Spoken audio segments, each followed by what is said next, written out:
भगवान चैतन्य महाप्रभु संसार में आए और इस प्रकार से शिक्षाएं दी जो कि सामान्यतः सनातन धर्म के इतिहास में अनोखी शिक्षाएं हैं। अनोखी इन द सेंस उसके पहले या उसके बाद में किसी भी अवतार ने या किसी भी आचार्य ने उस प्रकार से शिक्षाएं नहीं दी जो शिक्षाएं चैतन्य महाप्रभु ने प्रदान की। उसके पहले इसलिए बोल सकते हैं क्योंकि पहले दी गई थी, परंतु बहुत पहले दी गई थी, ब्रह्मा जी के पिछले दिन में दी गई थी। तो जिस तरह से चैतन्य महाप्रभु की शिक्षाएं हैं और चैतन्य महाप्रभु का प्रभाव था संस्कृति के ऊपर, वैदिक संस्कृति के ऊपर, वो हम देखते भी हैं कि जब वो साउथ इंडिया दक्षिण भारत में गए थे, दक्षिण भारत में यूनिक तरीके से प्रचार करते थे। उनको क्लासेस पढ़ाना नहीं पड़ता था। नॉर्मली चैतन्य महाप्रभु को शुद्ध भक्त बनाने के लिए क्लास पढ़ाने की जरूरत नहीं पड़ती थी, छूने से शुद्ध भक्त बन जाते थे। और वो जिसको छूते थे वो शुद्ध भक्त नहीं बनता था, वो आचार्य बन जाता था। वो अपने गांव में जाके दूसरे को छूता था, गले लगता था, वो भी शुद्ध भक्त बन जाते थे। हमें ऐसा लगता है अभी ऐसा होता तो कितना अच्छा रहता है, हमें ये सब सक्सेशन कोर्स ये सब नहीं करना पड़ता, परंतु हमारे अंदर उतनी शक्ति भी नहीं है। प्रभुपाद जी बोलते थे कि चैतन्य महाप्रभु ने पशुओं को भी शुद्ध भक्त बना दिया, एटलीस्ट हम मनुष्यों को तो बना ही सकते हैं। तो वह एक आश्चर्यजनक चीज है। चैतन्य महाप्रभु का इन्फ्लुएंस इतना वाइड स्प्रेड था पूरे भारत में, परंतु उसके बाद भी इतने बड़े विद्वान जिसने उस समय भारत के बड़े बड़े विद्वानों को डिफीट किया और वैष्णव धर्म में लेके आए, उस विद्वान ने कुछ लिखा नहीं। सामान्यतः आचार्य को माना जाता है जब वो शास्त्र की कमेंट्रीज लिखता है, और चैतन्य महाप्रभु के नाम पे कोई कमेंट्री ही नहीं है, उन्होंने कुछ लिखा ही नहीं। जो भी शिक्षाएं हैं वोकल शिक्षाएं हैं। इनफैक्ट अगर उनके शिष्य लोग नहीं लिखते तो जो कुछ उन्होंने रूप सनातन शिक्षा है वो भी नहीं होता, क्योंकि चैतन्य महाप्रभु ने पर्सनली कुछ नहीं लिखा।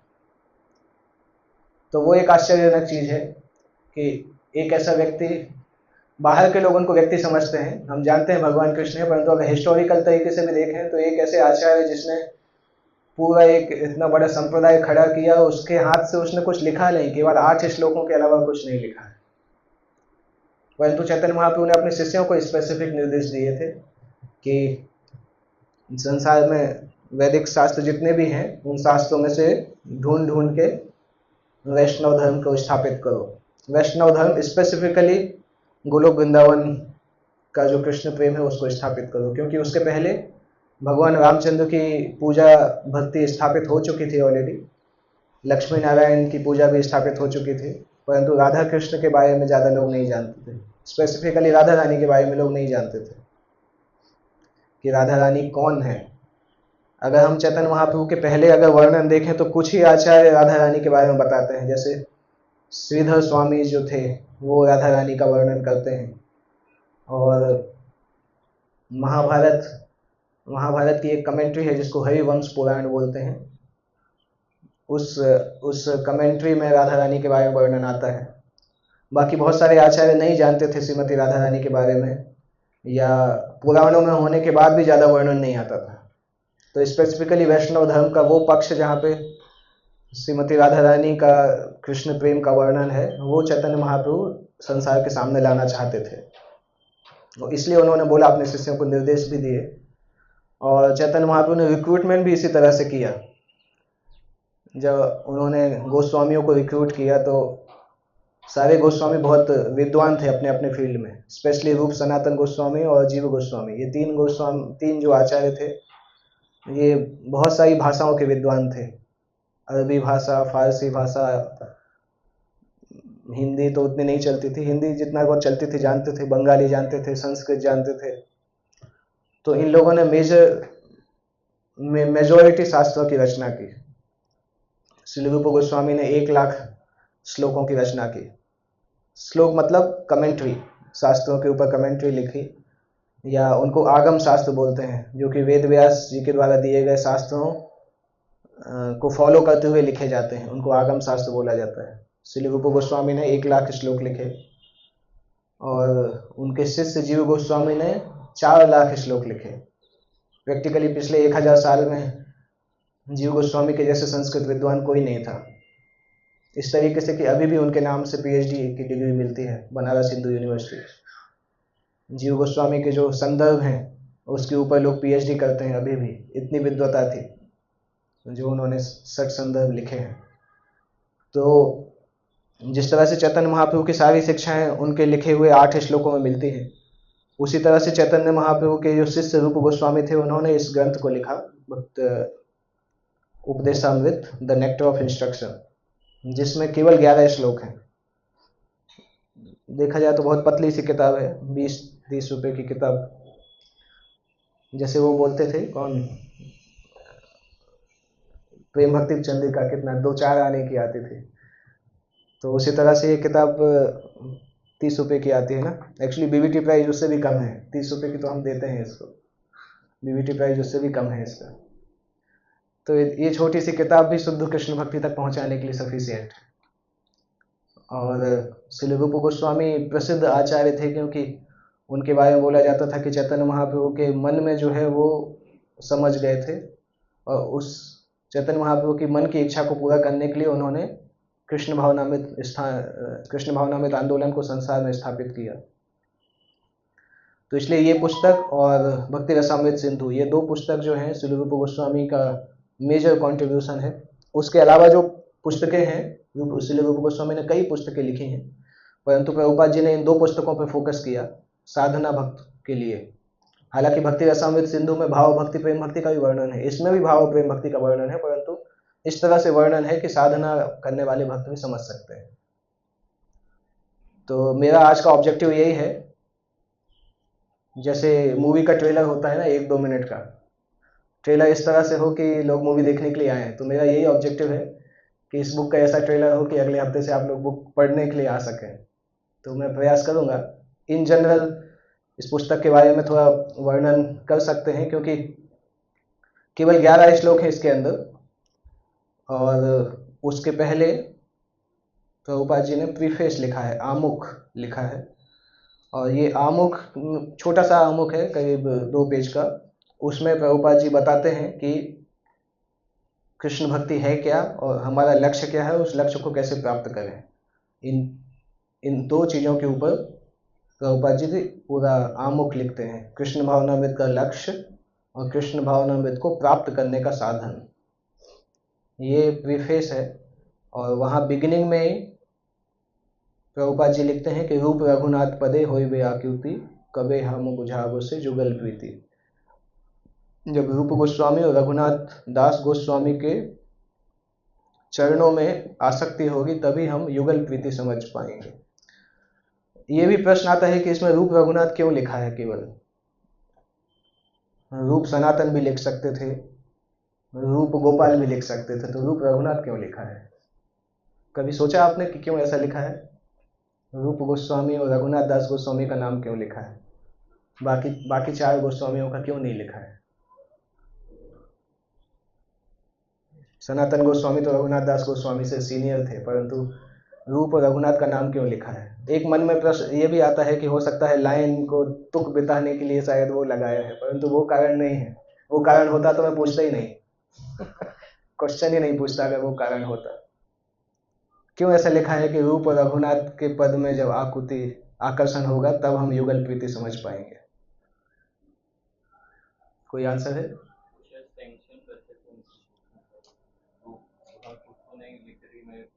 मेरे कोई पढ़ेगा नहीं कि मैं कौन, किसके बारे में बता रहे हैं आप? रूप गोस्वामी, रघुनाथ दास गोस्वामी? रूप गोस्वामी उनसे लिखवाते थे आप, तो पूरा नाम उनके नाम से सैंक्शन करवाते थे, लिखते कुछ। अच्छा, ओके, शायद या पक्का? बड़ा है। Okay, good answer but not the right answer.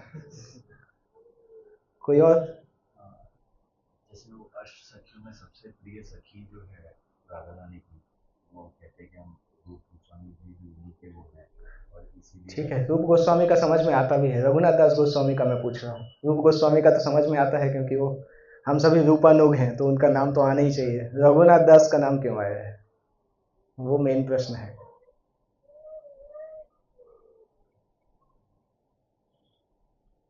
छह गोस्वामी में फर्स्ट नाम रूप गोस्वामी का, अंतिम नाम रघुनाथ दास गोस्वामी का, इन दोनों का नाम आने से बाकी सबका नाम आ जाता है।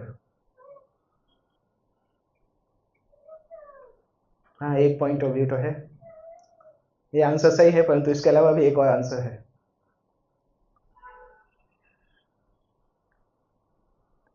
इसमें देखिए दूसरी लाइन में क्या लिखा है, कबे हम बुझाबो से जुगल प्रीति। जुगल प्रीति मतलब राधा कृष्ण के प्रति प्रेम को हम समझ पाएंगे। तो राधा कृष्ण के प्रति प्रेम को हम समझ कब पाएंगे, जब चैतन्य महाप्रभु को समझ पाएंगे, चैतन्य महाप्रभु की लीला को समझ पाएंगे।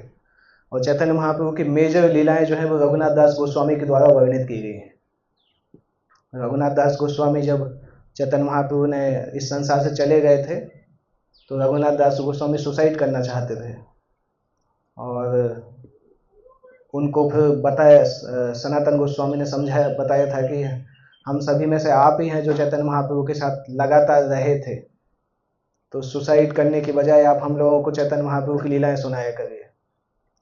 तो हर दिन 3 घंटे राधा कुंड के तट पे वो 6 गोस्वामियों को चैतन्य महाप्रभु की लीलाएं सुनाते थे, और वो लीलाओं सुनने के लिए कृष्णदास कविराज गोस्वामी आते थे, और उन लीलाओं को सुन के उन्होंने चैतन्य चरितामृत ग्रंथ को लिखा है। तो इसलिए चैतन्य लीला को संसार में जनरल पब्लिक के सामने लाने में रघुनाथ दास गोस्वामी का मुख्य हाथ है, इसलिए उनका नाम यहाँ पे आता है, क्योंकि अगर उनके कंट्रीब्यूशन को हटा देंगे तो चैतन्य महाप्रभु की लीलाएं संसार के सामने नहीं आ पाएंगी, और चैतन्य महाप्रभु की लीलाएं अगर किसी को नहीं पता होगा तो राधा कृष्ण का प्रेम किसी को पता नहीं चलेगा। इसी कारण से ये एक्सप्लेनेशन भक्ति सिद्धांत सरस्वती ठाकुर देते हैं। इसी कारण से स्पेसिफिकली रूप रघुनाथ का नाम लिखा है इस श्लोक में, नरोत्तम दास ठाकुर ने ये श्लोक लिखा है। तो इस तरह से आमुख में ये 2 वस्तुएं बताई जाती हैं। उसके बाद श्लोक नंबर 1 जो है उस श्लोक में बताया जाता है कि सारे जीव, सभी लोग 6 वेगों से नियंत्रित होते हैं। 6 वेग मतलब ऐसी वस्तुएं जो हमें फोर्स करती हैं हमारी इच्छा के बिना कार्य करने के लिए। अर्जुन ने ये प्रश्न पूछा था भगवान से 3रे अध्याय में 36वें श्लोक में, कि कभी कभी हम ऐसे कार्य करते हैं जो कि अनिच्छन अपि वाष्णेव बलादिव नियोजिता। कभी कभी ऐसा होता है कि हमें लगता है कि हमें ये काम नहीं करना है, तब भी हम करते हैं। उसको क्या प्रभुपाद जी क्या लिखते हैं, 16वें अध्याय का 23वां श्लोक है, वो श्लोक है ना, यह शास्त्र विधि मुत्सृज वर्तते काम कारता। उसमें प्रभुपाद जी लिखते हैं जब कोई व्यक्ति जानता है कि ये वस्तु गलत है तब भी वो काम करता है। तो अब हिंदी में उसमें क्या लिखा है, इंग्लिश में प्रभुपाद लिखते हैं ही इज एक्टिंग विम्सिकली। एक्टिंग विम्सिकली को हिंदी में क्या बोलते हैं, थोड़ा सोचना पड़ेगा। हिंदी पुस्तक में ट्रांसलेशन में देखेंगे तो मिलेगा वो। तो वही इसका वर्णन है कि ये 6 वेग इस प्रकार से हैं कि हम चाहते भी हैं कई बार इन वेगों को नियंत्रित करें, परंतु तब भी ये वेग नियंत्रित करना किसी जीव के बस की बात नहीं है। सामान्यतः कोई बद्ध जीव इन 6 वेगों को इतनी आसानी से नियंत्रित नहीं कर सकता है, क्योंकि व्यक्ति को अपनी मानसिकता बदलने में डिकेड्स निकल जाते हैं। हम बोलते हैं कि भक्ति करने से सब कुछ बदल जाता है, परंतु उस तरीके की भक्ति स्ट्रांग भक्ति कहलाती है। अदरवाइज हम अपने केस में भी देखें तो समय लगता है आदतों को बदलने में। अगर हम भक्ति में भी गंभीर नहीं हैं, क्योंकि कर्म के नियम स्ट्रांग है, ऐसा नहीं कि कर्म के नियम को थोड़ा सा पोंछा लगाया और मिट गया, इतना आसानी से नहीं मिटता है। उसके लिए गंभीर भक्ति और रेगुलेटेड भक्ति लंबे समय तक करनी पड़ती है। जब वो आदतों इंप्रेशंस जाने लगते हैं, पहले बाहर से फिजिकल आदत जाती हैं, फिर मन के अंदर इंप्रेशन रहते हैं। आपने भी देखा होगा कि हम जब भी कोई गलत आदत अगर खत्म भी होती है तो एकाएक खत्म नहीं होती है। हम फिजिकली नहीं करते हैं, परंतु मन में कभी कभी वेग आता है, करने की इच्छा होती है, उसको दबाना पड़ता है। दबाते रहेंगे तो मन का वेग भी कम हो जाएगा, फिर एक समय के बाद वो आदत जो है वो सिस्टम से शिफ्ट डिलीट हो जाती है, उसको रिसाइकिल बिन में नहीं डालना पड़ता, सीधा डिलीट हो जाता है। तो इसी तरह से ये सब वेग हैं, मानसिक इंप्रेशंस जो हैं जिसके कारण ये वेग बनते हैं। इनको नियंत्रित करना सामान्यतः जीव के बस में नहीं है। जब भक्ति का प्रयास लंबे समय तक होता है तब ये वेग नियंत्रित होते हैं। तो पहला श्लोक यही बता रहा है कि जो इन वेगों को नियंत्रित करता है वो वास्तविकता में अपने इंद्रियों का स्वामी बन जाता है, और वो पूरी पृथ्वी में सभी को शिष्य बना सकता है। ये पहला श्लोक है। प्रभुपाद जी उसका ट्रांसलेशन और तात्पर्य, लंबा तात्पर्य है, क्योंकि अगर आप देखेंगे भक्ति ये नेक्टर ऑफ इंस्ट्रक्शन में, तो प्रभुपाद जी ने स्वयं की कमेंट्री के साथ साथ श्रील भक्ति सिद्धांत सरस्वती ठाकुर की जो कमेंट्री है और श्रील भक्ति विनोद ठाकुर की जो कमेंट्री है, उन सभी को इसमें कंबाइन किया है। तो एक पुस्तक पढ़ने से आपको बाकी दोनों कमेंट्री का भी पता चल जाता है। अनुवृत्ति, भक्ति सिद्धांत सरस्वती ठाकुर की अनुवृत्ति कमेंट्री, अनुवृत्ति एक्सप्लेनेशन है, तो प्रभुपाद जी और भक्ति सिद्धांत सरस्वती ठाकुर और भक्ति विनोद ठाकुर तीनों कमेंट्री इसके इन तात्पर्यों के अंदर मिलती है। तो वो पहले श्लोक में है। फिर दूसरे श्लोक में आता है, अगर भक्ति करना है या इन वेगों को नियंत्रित करना है तो वेगों को नियंत्रित करने में क्या क्या बाधाएं आती हैं, या भक्ति में प्रोग्रेस करने में क्या क्या बाधाएं आती हैं। 6 प्रकार की बाधाओं का वर्णन किया है। ज़्यादा खाना या ज़्यादा कलेक्ट करना, ज़्यादा प्रयास करना, प्रजल्प करना, नियमों को पालन नाम के लिए पालन करना या पालन नहीं करना, और भौतिकतावादी लोगों का संग करना, और लोभ, भौतिक वस्तुओं के लिए लोभ करना। इनका वर्णन आता है दूसरे श्लोक में कि ये 6 बाधाएं हमें किस प्रकार से भक्ति में आगे बढ़ने से रोकती हैं। उसके बाद तीसरे श्लोक में वर्णन आता है कि उत्साह, छह ऐसी वस्तुएं जो भक्ति में प्रोग्रेस करने में मदद करती हैं। उत्साह, निश्चय, धैर्य, और भक्ति में आगे बढ़ने के लिए जो जो कार्य सूटेबल हैं उनको करना, और संग त्यागात। संग त्यागात का वही संग मतलब जन संग जो पहले लिखा था पिछले श्लोक में, वही यहाँ पे संग त्याग लिखा है कि अभक्तों का संग त्याग करना। और सतोवृत्ति, सतोवृत्ति मतलब आचार्यों के चरण चिन्हों को पालन करना। ये तीसरे श्लोक का है मेन थीम। पहला श्लोक 6 वेगों को नियंत्रित करना, दूसरा भक्तिमय सेवा में जो बाधाएं आती हैं उनके बारे में वर्णन, तीसरा ऐसी कौन सी वस्तुएं हैं जो भक्ति करने में सहायक होती हैं, या जिन गुणों के द्वारा हम भक्ति करते हैं तो भक्ति में प्रोग्रेस होती है। चौथा इंपॉर्टेंट थीम बताता है, क्योंकि भक्ति में प्रोग्रेस करने में ये गुण तो मदद करते हैं, परंतु ये गुण तभी फलीभूत होते हैं जब इनकी प्रैक्टिस भक्तों के संग में की जाए। इसलिए चौथे श्लोक में बताया जाता है कि भक्तों का संग कैसे लेना चाहिए। कई बार भक्त लोग कंफ्यूज होते हैं कि एसोसिएशन ऑफ डिवोटी कहलाता क्या है। लोगों को अलग अलग क्वेश्चन होते हैं कि भक्तों के संग में कहीं चले जाएं सेंस ग्रेटिफिकेशन करने के लिए, तो एसोसिएशन कहलाता है क्या। लोग करते हैं कई बार, हमारे भक्त लोग जिनको कोई मूवी देखने की इच्छा होती है तो दूसरे भक्त को पकड़ते हैं, मूवी देखने चले जाते हैं टॉकीज में, और फिर बोलते हैं एसोसिएशन ऑफ डिवोटीज में हमने मूवी देखा। बोलते ये एसोसिएशन है। वो एसोसिएशन नहीं है, वो यूजलेस चीज़ है, वो बहाना है एक्चुअली। तो चौथे श्लोक में आता है कि भक्तों का संग किस तरह से लिया जाता है और भक्तों का संग कहलाता क्या है। क्योंकि उसी भक्तों के संग में जो प्रीति लक्षण होंगे उसके कारण भक्ति के सिद्धांतों को पालन करने में मदद मिलेगी, और भक्ति में जो बाधाएं आ रही उसको भी नियंत्रण करने में मदद मिलेगी।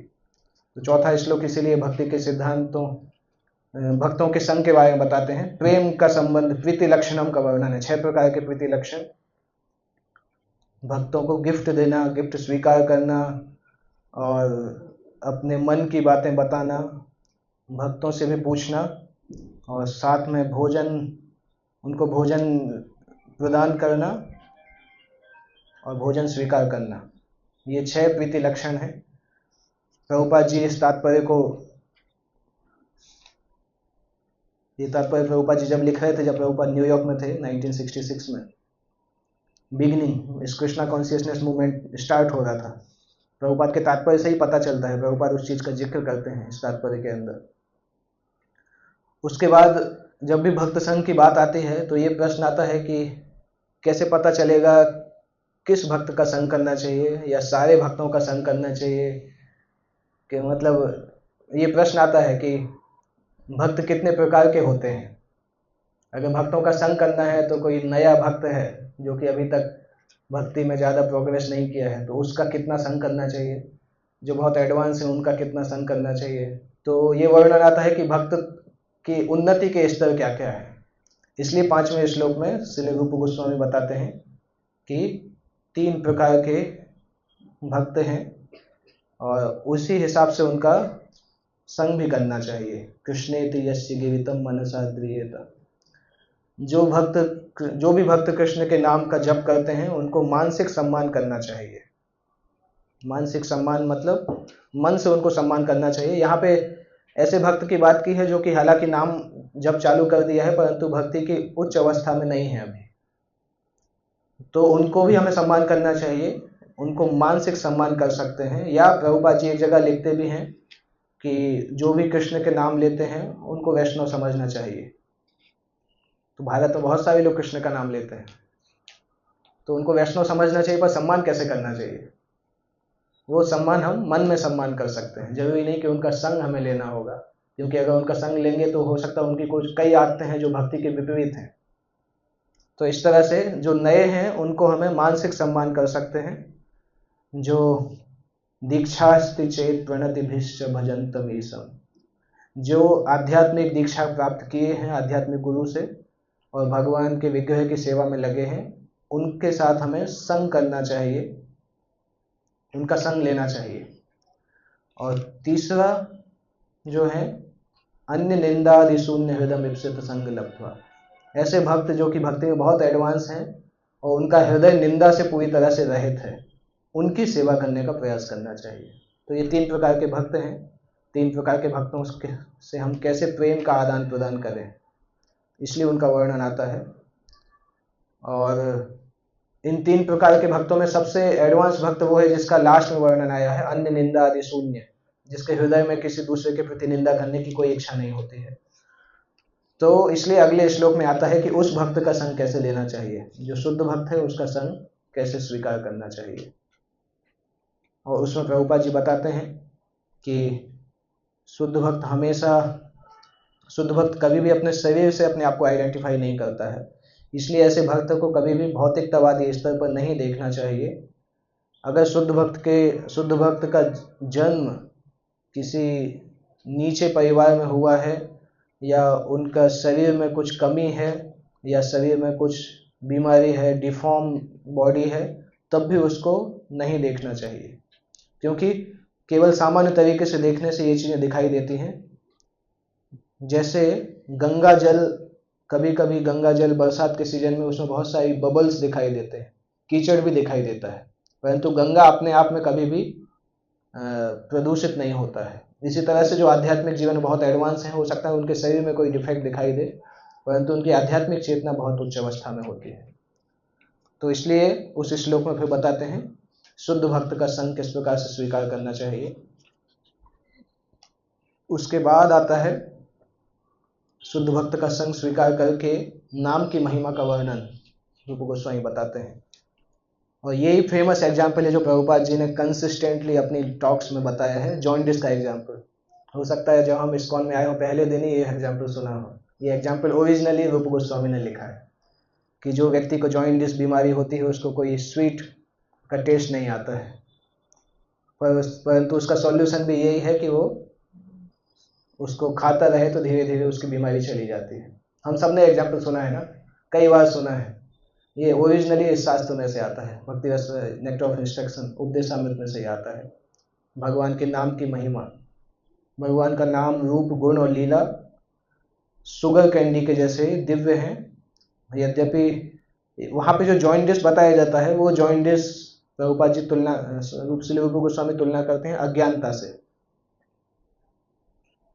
और अज्ञानता इस प्रकार से चीज है कि अज्ञानता अपने आप दूर होती नहीं है, जब तक कोई भक्त जिंदगी में नहीं आए तो उस अज्ञानता को दूर नहीं करे।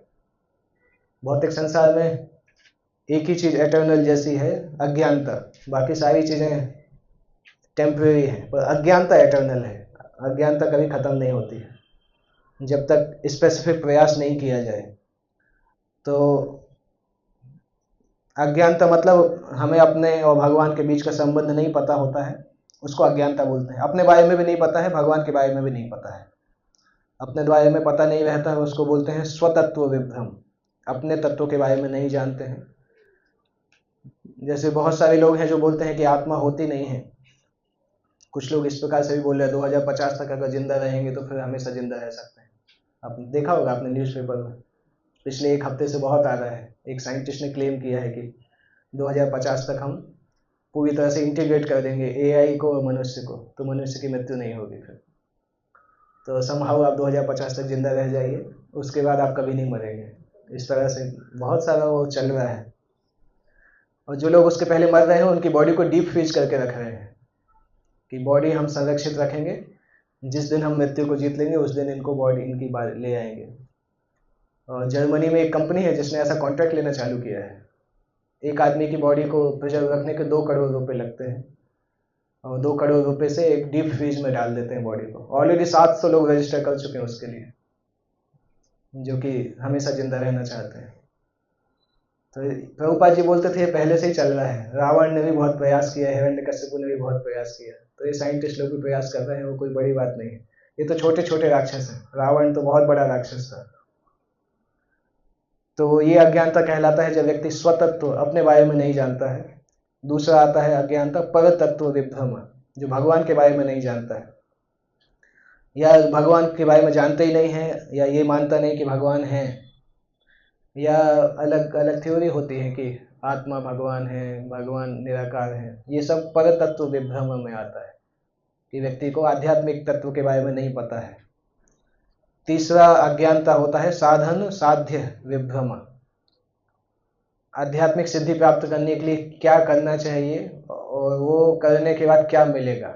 साधन मतलब जिसके द्वारा सिद्धि प्राप्त होगी, साध्य मतलब जब सिद्धि प्राप्त होगी तो क्या होगा। ये 2 चीज पता नहीं होता है। जैसे हम कोई भी चीज जो मेहनत करते हैं क्योंकि हमें पता होता है आगे क्या मिलने वाला है, 10वीं क्लास में मेहनत करते पता होता है 11वीं क्लास में जाएंगे, परंतु इन लोगों को पता ही नहीं होता है कि हम कौन सी आध्यात्मिक क्रिया करेंगे तो क्या बनेंगे। कुछ सोचते हैं भगवान बन जाएंगे, कुछ सोचते हैं जीरो हो जाएंगे, कुछ सोचते हैं ब्रह्म ज्योति में चले जाएंगे, तो उनको समझ में नहीं आता क्या करना है। चूंकि गोल फिक्स नहीं है इसलिए डेस्टिनेशन फिक्स नहीं है। उसी तरह से है, जैसे अगर आपको यही पता नहीं कि आपको IAS बनना है कि डॉक्टर बनना है कि इंजीनियर बनना है, तो पढ़ाई कैसे करेंगे।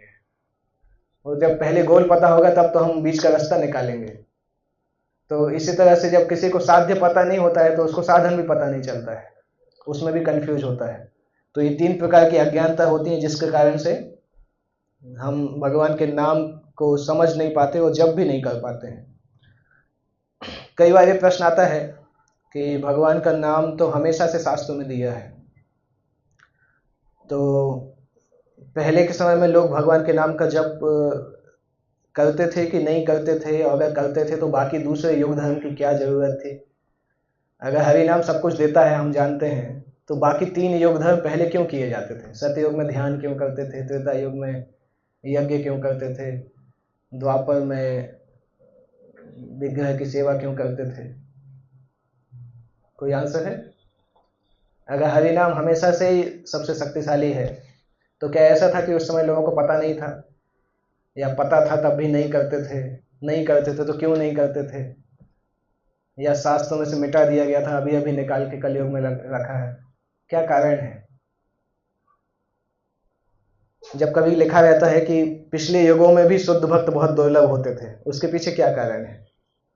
क्यों अगस्त मुनि को शुद्ध भक्त नहीं बोला जाता है, क्यों वशिष्ठ मुनि ब्रह्मर्षि इतने समय तक थे, विश्वामित्र मुनि ब्रह्मर्षि इतने समय तक थे पर शुद्ध भक्त नहीं थे।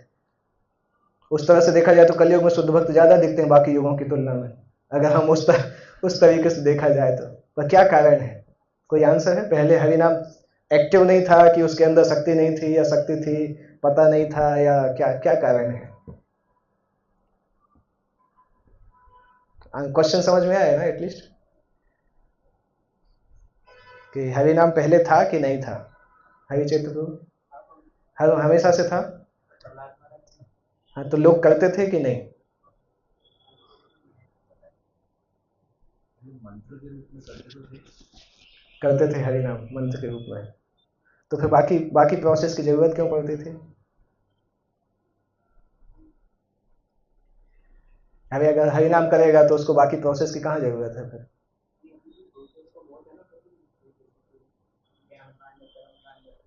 नहीं, मैं युग धर्म की बात कर रहा हूँ, युग धर्म से तुलना कर रहा हूँ, बाकी से तुलना नहीं कर रहा हूँ। युग धर्म थे ना, स्पेसिफिक युग धर्म शास्त्र में दिए गए। शास्त्र ये भी तो बोल सकते थे चारों युगों में युग धर्म हरिनाम ही है। जब सबसे शक्तिशाली वो ही है तो चारों युगों में उसको ही रखना चाहिए, बाकी 3 की क्या जरूरत है।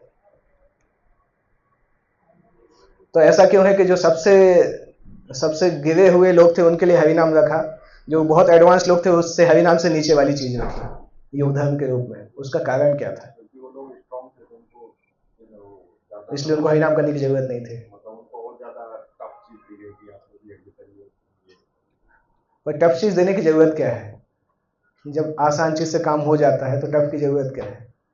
रिजल्ट मैटर करता है ना। वैसे तो भगवद गीता में देखते हैं जैसे भगवान अर्जुन को पहले सारी चीजें बताते हैं, ये मतलब ज्ञान ज्ञान योग भक्ति बाद में लास्ट में आता है, फिर वो बोलते जब मुझसे कुछ नहीं होता तब भगवान बोलते ठीक है कुछ नहीं, अब सब छोड़ो ये करो।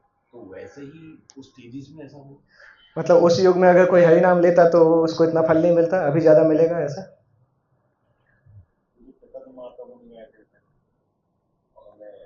परंतु वैकुंठ की भक्ति तो थी ना, हरि नाम तो था ही हमेशा से। प्रहलाद का उदाहरण उन्होंने दिया, ध्रुव का उदाहरण हमने दिया, परंतु ऐसा नहीं था कि सभी लोग करते थे। क्यों नहीं करते थे, क्या कारण था? लोग ज्यादा बड़ी बीमारी से करते हैं ना, तो उसका इलाज भी थोड़ा ज्यादा बड़ा होना चाहिए। नहीं आंसर है, सिंपल। भजन रहस्य एक पुस्तक है, उसमें भक्ति विनोद ठाकुर बताते हैं कि हरि नाम एक्चुअली क्या बोलते हैं, डिसेप्टिव को क्या बोलते हैं? हरि, वो लिखते हैं, मैंने तो इंग्लिश उसमें लिखा, holy name is deceptively simple. क्या है, भक्ति विनोद ठाकुर बताते हैं कि पहले के समय में जो लोग रहते थे, सामान्यतः ये तो था कि हरि नाम के बारे में शास्त्रों में लिखा भी था पर, और लोग पढ़ते भी थे हरि नाम के बारे में, परंतु इन जनरल उनकी फिजिकल कैपेबिलिटी इतना ज़्यादा होता था कि उनको लगता था कि ये इतना सिंपल प्रोसेस उतना ऊंचा रिजल्ट कैसे देगा। अगर हमें उतना ऊंचा रिजल्ट चाहिए तो कुछ तो स्ट्रॉन्ग करना चाहिए। जैसे सतयुग में 1 लाख साल जीते थे, तो उनको 5-10 हज़ार साल तपस्या करना कोई बड़ा नहीं था, वो कर लेते थे आसानी से। तो जब उनको बोला जाता था आप तो बस 16 माला करो या 64 माला करो, तो बोलते थे ये तो बच्चों का खेल है, हमें क्या करना है, कुछ बड़ा बताइए हमें। तो नाम के बारे में लिखा होने के बाद भी नाम की महिमा को उस तरीके से रियलाइज नहीं कर पाते थे। उनको लगता था कि बाकी जो प्रोसेस है वो प्रोसेस हमारे लायक है, और ये तो बहुत छोटा सा चीज है, बैठ के माला करना कौन सा बड़ा काम है। तो नाम होने के बाद भी नाम चूंकि इतना सिंपल प्रोसेस है ना, कि जो व्यक्ति बहुत शक्तिशाली है उसको लगता है कि यार नाम कैसे करेंगे। जैसे अभी भी लगता है लोगों को, उनको बोलो कि आपको 1 घंटे हर दिन योगा करना है या सूर्य नमस्कार करना है, तो वो संतुष्ट हो जाते हैं, बोलते नहीं माला करना है, बोलते माला तो चलता ही रहेगा, कुछ योगा वोगा करेंगे, कहीं राजयोग में जाएंगे, कहीं विपासना में जाएंगे तो ज्यादा अच्छा होगा। तो हरिनाम की सिंपलिसिटी के कारण वो ठगे जाते हैं कि यार इतनी सिंपल चीज इतनी ऊंचा रिजल्ट कैसे दे सकती है।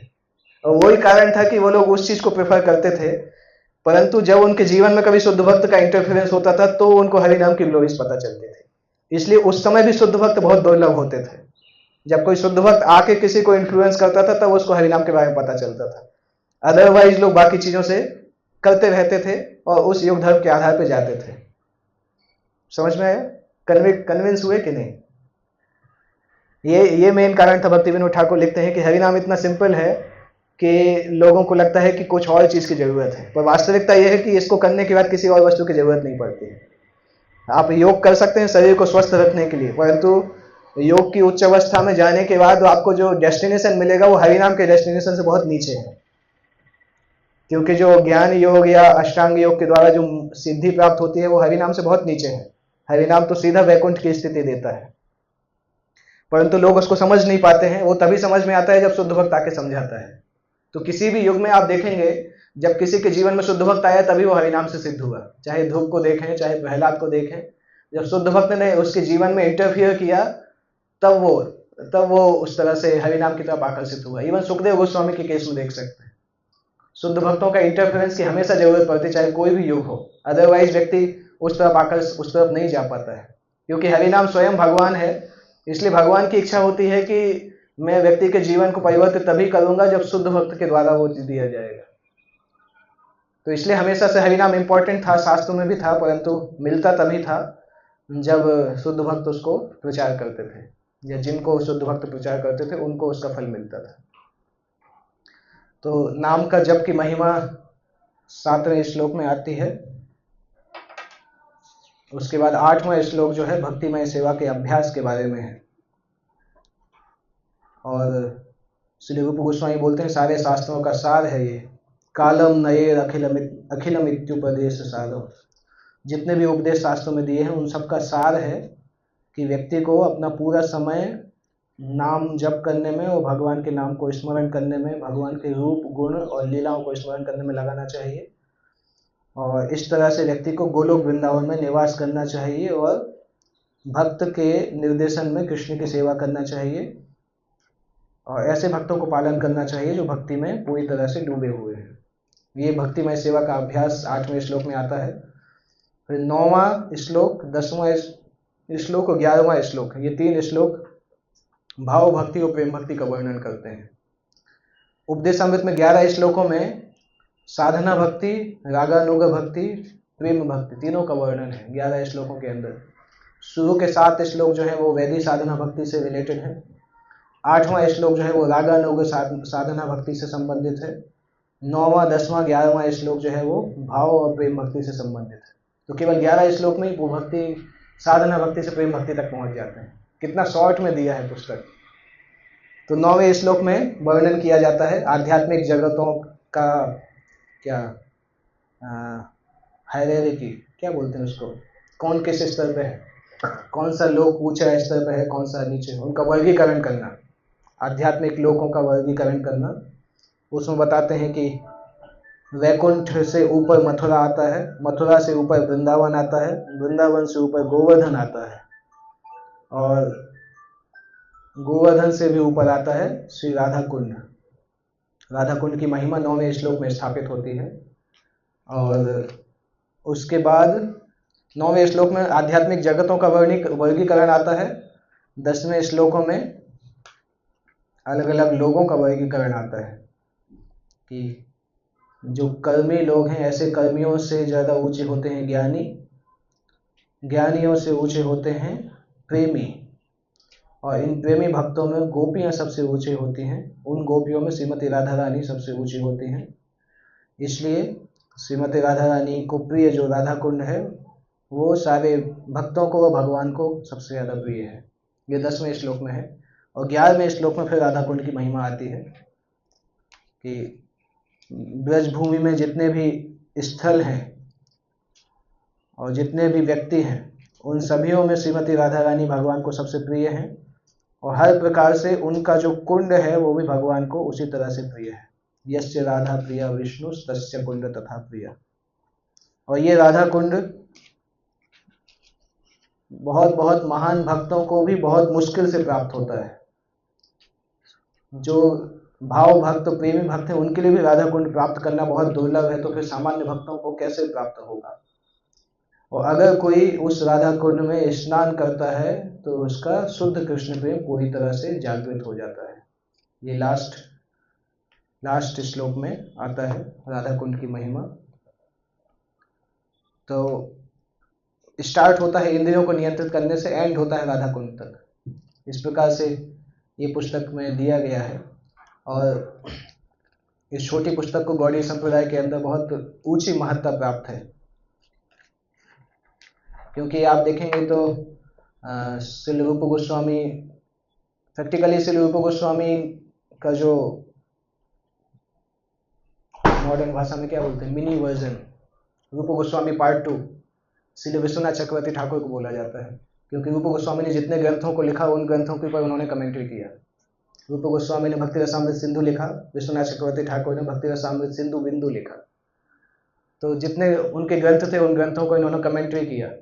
प्रैक्टिकली रूप गोस्वामी के बाद जितने भी आचार्य आए उन्होंने इस भक्ति उपदेशामृत के ऊपर कुछ ना कुछ लिखा हुआ है, इसलिए यह ग्रंथ अपने आप में बहुत महत्वपूर्ण बनता है। प्रभुपाद जी के पास ऑप्शन था इसके अलावा कुछ और ग्रंथों को कमेंट्री करने का, पर प्रभुपाद ने बोला कि इस ग्रंथ की कमेंट्री छूटनी नहीं चाहिए, क्योंकि ये साधना भक्तों के लिए सबसे इंपॉर्टेंट ग्रंथों में से एक है। इसलिए आप देखते हैं प्रभुपाद जी ने तात्पर्य बहुत लंबे लंबे लिखे हैं। प्रैक्टिकली हर श्लोक के तात्पर्य 2, 5, 6, 7, 8 पेजों में लिखे हैं कम से कम, क्योंकि और प्रभुपाद चाहते भी थे कि पूरा का पूरा ग्रंथ भक्त लोग याद करें। 11 श्लोक ही हैं तो याद करना भी कठिन नहीं है। और नेक्स्ट वीक से इसका आमुख स्टार्ट करेंगे। आमुख में प्रभुपाद जी, हमने एक पॉइंट उसका डिस्कस किया था, रूप रघुनाथ पदे होई व्याकुति। उसके आगे कुछ कुछ इंपॉर्टेंट चीजें हैं जो कि इसमें प्रभुपाद जी आमुख में लिखते हैं। आमुख यानी अगली बार डिस्कस करेंगे, मैं जस्ट उसके इंपॉर्टेंट वर्ड्स बता सकता हूँ। एक है, लिखा है, to guide our activities Rupa Goswami gave us this Upadeshamrita. Gaudiya Vaishnava के क्रियाकलापों को निर्देशित करने के लिए रूप गोस्वामी ने उपदेशामृत प्रदान किया है। और एक इसका बहुत प्रसिद्ध प्रसिद्ध सेंटेंस है आमुख में, advancement in Krishna consciousness depends on the attitude of the follower. ये सब भक्तों को याद रहता है, प्रभुपाद ने इतनी बार बोला है, वो इसी में से लिया गया है। और एक जगह और है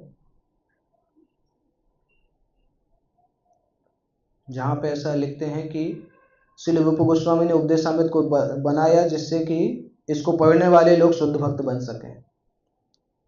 To achieve the highest success in life by becoming Goswami, then a pure devotee of the Lord, one must follow the instruction known as Updesha. हाँ, वो लास्ट पैराग्राफ में लिखा है ना कि जीवन का सबसे ऊंचा लक्ष्य गोस्वामी बनना और शुद्ध भक्त बनना, अगर वो करना है तो उपदेशामृत में लिखे गए निर्देशों को पालन करना चाहिए। श्री रूप गोस्वामी ने इसी तरह से इस पुस्तक को लिखा है।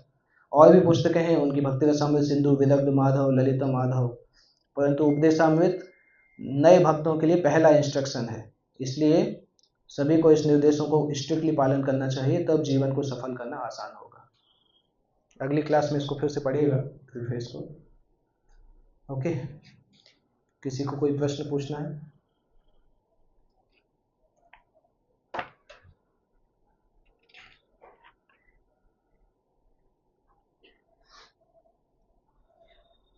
क्या कोई प्रश्न है?